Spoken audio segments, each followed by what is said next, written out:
Marason nabuntag og malipayong bag-ong tuig kanatong tanan. Atong palakpakan ang Dios diha sa atong mga gasa nga dawat karong niaging tuig og mga umaabot pa nga mga grasyag panalangin karong tuiga. Mga igsuon diha sa atong pagsugat ng ining bag-ong tuig, ato gisaulog usab ang pangilin ni Santa Maria isip inahan sa Dios. Ug kini daw kayo ang mensahe diha sa atong pagsugat sa bag-ong tuig nga may sama kita sa disposisyon ni Santa Maria nga atong inahan.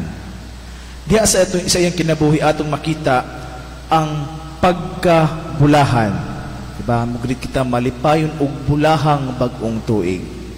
Diha sa atong pagpamalandong diha sa pagkabulahan, diha sa kinabuhi ni Maria na sayod kita nga siya ang pinakabulahan nga tao.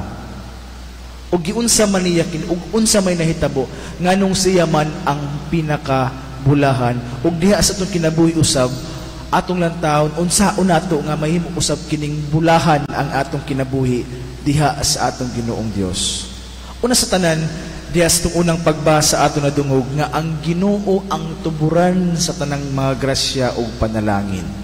Nga sa ato pa, ang pagkabulahan ni Maria, siya nahimong bulaan, siya nahimong full of grace, puno sa mga grasya, tungod kay ang Ginoong Dios maoy naghatag kaniya ni ining mga grasya o panalangin. Nga ang Ginoong Dios maoy rason nga si Maria nahimong napuno sa grasya. Nga ang atong inahan nagmaablihon diha, nag-welcome diha kanunay sa mga grasya sa Ginoong Dios. Ug kana maoy atong paglantaw sa pagkabulahan. Diha sa atong pagsugat sa baong tuig, diha unta makita nato nga aron mahimo kitang bulahan, aron mahimo kining bulahan kining atong tuig nga 2024. Atong lantawon nga abli kita diha sa atong kaugalingon sa mga grasya ug panalangin sa Dios. Ug ato kanang mahimo sama ni Maria nga nagmatunumanon kanunay diha sa kabubuton sa Dios. Aron abli ang atong kaugalingon ug mas banaw ang grasya ug panalangin sa atong Ginoong Dios, sama ni Maria ato usab nga tumanon ang mga kabubuton sa Dios alang kanato.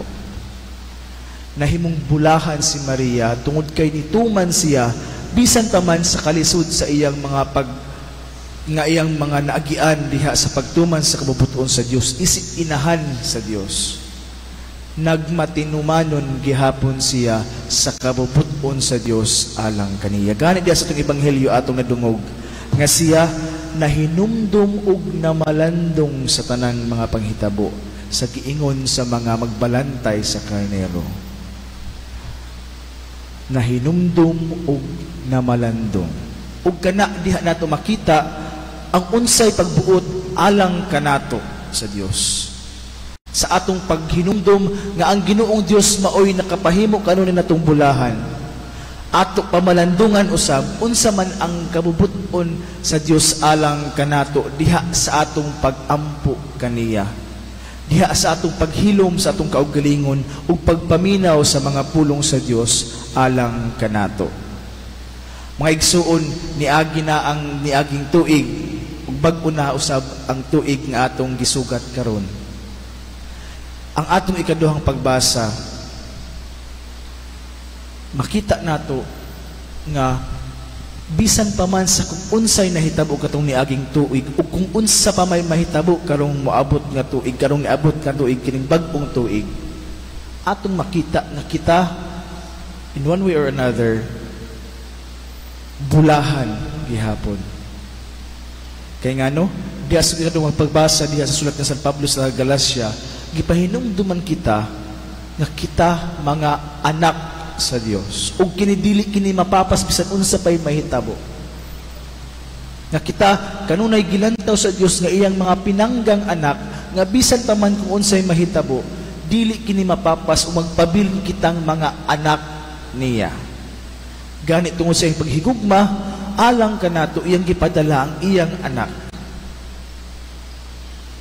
Ug naglipay kitang tanan niini tungod kay kita nakadawat man niining dakong grasya nga sa pagkatao sa anak sa Dios, kita usab nakadawat ni indahong grasya nga kita nahimong mga anak sa Dios. Unta na kina atong kanunay hinumduman og pamalandungan nga bisan unsa pay mahitabo, kita magpabilin nga mga anak sa Dios. Ug karon sa atong pagsugat sa bagong tuig, sama sa mga magbalantay sa karnero, atong nadungog sa ebanghelyo nga midali sila pag-adto ug gikaplagan nila ang bata. Midali pag-adto na iduha kalihok pag-adto ug nakita. Karon untang bag-ong tuig, ato uta kining sugaton nga naay excitement nga magdali kita paglantaw kung asa ang Ginoong Dios diha sa atong kinabuhi. Ug unta sama sa mga magbalantay sa karnero, ato hikaplagan ug atong makita ang batang Dios diha sa pasungan sa atong tagsa-tagsa ka kinabuhi.